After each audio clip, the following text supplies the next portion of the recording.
Magandang araw po muli sa lahat. Magandang gabi, magandang tanghali. At narito na naman ako ang inyong lingkod, ang inyong abang lingkod na si Pastora Jula na nagsasabi sa inyo na isang mapagpalang araw sa lahat. At ito po ay ang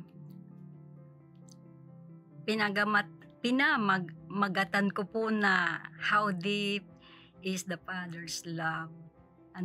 Ito po yung yung karugtong po. Nasabi ko na po yung number 1, number 2, number 3. Ngayon po ay nandito na tayo sa number 4. Kaapat na po tayo.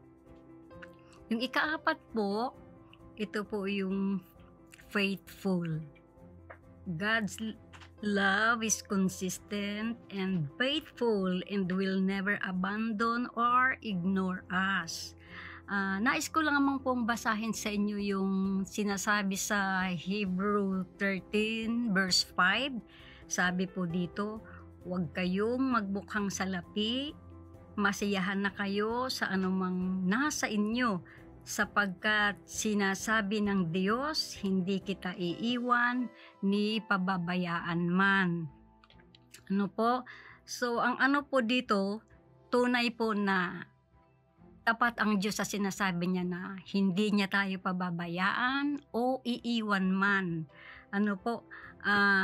Alam niyo po, minsan talaga na sa buhay, nagigipit tayo, at ang nito minsan kapag mayroong mga alok sa atin na mga pagkakakitaan o pagkakaperahan sa madaling salita, kahit hindi yun sa kalooban ng Diyos, ginagrab na agad natin. Sinusunggaban natin kasi pera. Ganun. Pero alam po natin, bilang isang Kristiyano, kung ikaw man ay mananampalataya at ganito ka, na talagang gipit ka sa buhay at nangangailangan ka ng pera, may dumating sa yung pagkakakitaan pero hindi naman kalooban ng Diyos, maging tapat lang tayo sa Panginoon dahil tapat din siya sa kanyang sinasabi na hindi niya tayo pababayaan ni iiwanan man. Kaya malinaw po yung sinasabi sa verse na ito na huwag daw po tayong magmukhang salapi, masiyahan na kayo sa anumang nasa inyo, pagkat sinabi ng Diyos, hindi kita iiwan ni pababayaan man. So kung hindi naman talaga tayo naghihirap, hindi naman tayo pinagkukulang ng Diyos sa buhay natin, para sa akin, sapat na yun.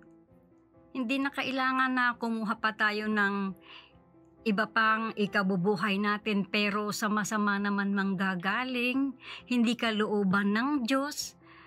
Kung baga, sinasaktan lang natin yung kalooban ng Diyos kung gagawin natin ang mga bagay na yun. Parang sinasabi natin na, parang sinasabi natin na kaya mo to, kaya mong gawin kahit wala ang Diyos.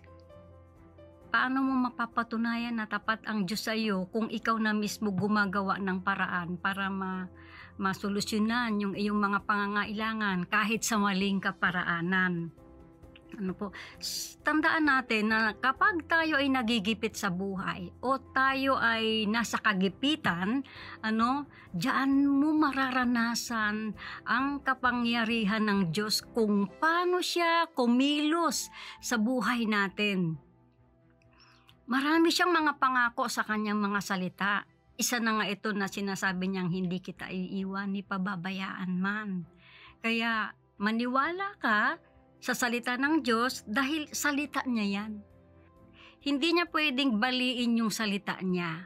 Totoo siya. Ako na po yung nagsasabi sa inyo na tapat ang Diyos sa kanyang mga salita. Hindi siya nagbabago tulad ng sinabi ko sa mga naunang turo ko po. Ang kailangan lang natin gawin, sundin yung kalooban niya. Kung tatanungin nyo, ano ba kalooban ng Diyos, makikita po natin yan sa banal na kasulatan. Diyan makikita mo kung ano mga gusto ng Diyos na gawin mo. At kung nakita niya na sinusunod mo nga ang kanyang mga salita, diyan mo makikita how powerful is God. Diyan mo makikita na talagang hindi siya nagpapabaya. Kaya manalig ka lang sa Panginoon. Maging tapat ka lang sa Panginoon. Dahil kung ikaw ay tapat sa Kanya, mas tapat siya sa Kanyang mga salita. At tandaan natin, hindi niya binabali ang Kanyang mga salita.